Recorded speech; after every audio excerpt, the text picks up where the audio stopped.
إلا بالله العلي العظيم. أعوذ بالله من الشيطان اللعين الرجيم. حسبنا الله ونعم الوكيل، نعم المولى ونعم النصير. بسم الله الرحمن الرحيم. الحمد لله الذي هدانا لهذا وما كنا لنهتدي لولا أن هدانا الله. لقد جاءت رسل ربنا بالحق. الصلاة والسلام على سيد الأنبياء وأشرف المرسلين خاتم النبيين بطه وياسين وبالقاسم محمد. اللهم صل على محمد وآل محمد. الصلاة على أهل بيته الطيبين الطاهرين المعصومين المهديين المنتجبين المظلومين الغر الميامين. ولعنة الله على أعدائهم وغاص بهم أجمعين. أما بعد فقد قال الله تبارك وتعالى في كتابه المجيد والفرقان الحميد وهو أصدق الصادقين وقوله الحق. بسم الله الرحمن الرحيم. قل لا أسألكم عليه أجرا إلا المودة في القربى. اللهم صل على محمد وآل محمد. معزز سامعین کرام، یہ وہ وقت سے مجلس کا اور اگلی مجلسیں بھی ہیں. بہرحال میں تو وقت کا خیال رکھوں گا اور ہمیشہ وقت کا خیال رکھنے کا سارا زور ذاکر ہی پر ہوتا ہے، سامعین پہ نہیں. اگر ذاکر 5 منٹ بھی زیادہ پڑھ دیتے ہیں مولانا نے مجلس تکلیف ہوتی، لیکن سامعین 1 گھنٹہ لیٹ آئیں گے، کوئی چرچا نہیں ہوگا، کوئی پوچھنے والا نہیں ہوگا. خیر ہمیشہ یہ ہوتا آیا ہے کیا کہ بہرحال آج 2 الگ مناسبتیں ہیں. تاریخ کے اعتبار سے چوتھے باب کی شہادت کی مناسبت، لیکن ان کا جو پروگرام ہے امام حسین علیہ السلام کے تعبیر کے لحاظ سے وہ ایک الگ ہے. اب 2 الگ الگ مناسبتوں کو ایک ساتھ جوڑنا تھوڑا سا ڈفیکل کام ہے. تھوڑا سا کوشش کروں گا میں. دیکھیں بڑی مشہور آیتوں میں سے یہ ایک آیت ہے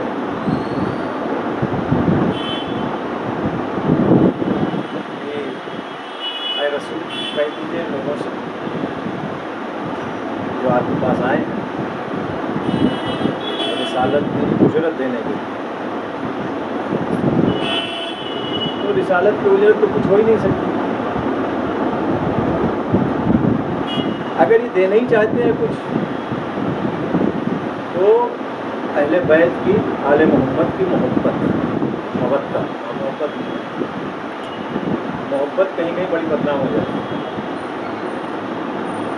لیکن مودت جو ہے بدنام نہیں ہوتی.